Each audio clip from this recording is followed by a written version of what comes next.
మాటల ప్రవాహం స్టేజ్ పై ఆముంటే ఎవరికి కౌంటర్లు వేస్తుందో చెప్పలేరు. ఎవరిని వదిలిపెట్టదు.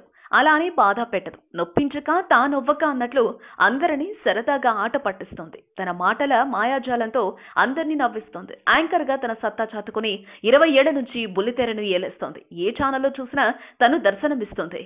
ఏదో ఒక ప్రోగ్రామ్ కు యాంకర్ గానో వ్యాఖ్యాతగానో దర్శనమిస్తూ ఉంటుంది. కొత్త సినిమా రిలీజ్ ఫంక్షన్ వచ్చిందంటే సుమానే ముందుగా గుర్తుకొస్తుంది చిత్ర యూనిట్ కి. ఇదంతా ఇప్పుడు ఆమెకు స్టార్డమ్ ఉంది కాబట్టి. కానీ ఆమె ఇండస్ట్రీకి వచ్చిన కొత్తల్లో అవకాశాలు ఎలా దక్కాయి అనే విషయం చాలా మందికి తెలియదు. సుమ కెరీర్ స్టార్ట్ అయింది 1996లో దాసరి నారాయణరావు గారి దర్శకత్వంలో కళ్యాణ ప్రాప్తిరస్తు అనే సినిమాతో. ఇందులో హీరోయిన్ గా నటించిన సుమ కెరియర్ మొత్తం మీద 10 సినిమాల్లో నటించగా అందులో 7 సినిమాలు, తెలుగులో 3 సినిమాలు, మలయాళంలో నటించింది. పోతే కలిసి నడుద్దాం సినిమాలో సౌందర్య ఫ్రెండ్ గా, వర్షం సినిమాలో ప్రభాస్ సిస్టర్ గా నటించింది.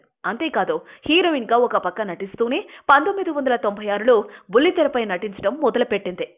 సినిమాలు తనకు పెద్దగా సెట్ కావని సుమ అభిప్రాయపడటంతో బుల్లితెరపై నటించాలని నిర్ణయం తీసుకుంది. మొదటగా ఆమె స్వయంవరం అనే సీరియల్లో నటించింది. ఆ సీరియల్లో రాజీవ్ కనకాల సోదరి శ్రీలక్ష్మి, జేడిగుంట శ్రీధర్ తదితర ముఖ్య నటులతో కలిసి నటించింది. ఆ తర్వాత ఆల్ టైమ్ హిట్ సీరియల్ అన్వేషితలో మంచి పాత్ర చేసింది. ఆ తర్వాత గీతాంజలి, రాబోయి చందమామ అనే మరో 2 సీరియల్స్ లో మాత్రమే నటించింది. ఆ తర్వాత సీరియల్స్ లో నటిస్తున్న క్రమంలో 1999లో తన సహచర నటుడైన రాజీవ్ కనకాలతో ప్రేమలో పడి పెళ్లి చేసుకుంది.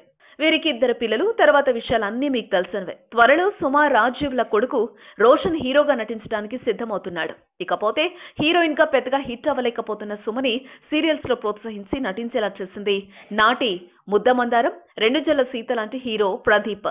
ఆయన ఇటీవల ఒక ఇంటర్వ్యూలో మాట్లాడుతూ సుమకి సంబంధించిన అనేక విషయాలు షేర్ చేసుకున్నారు.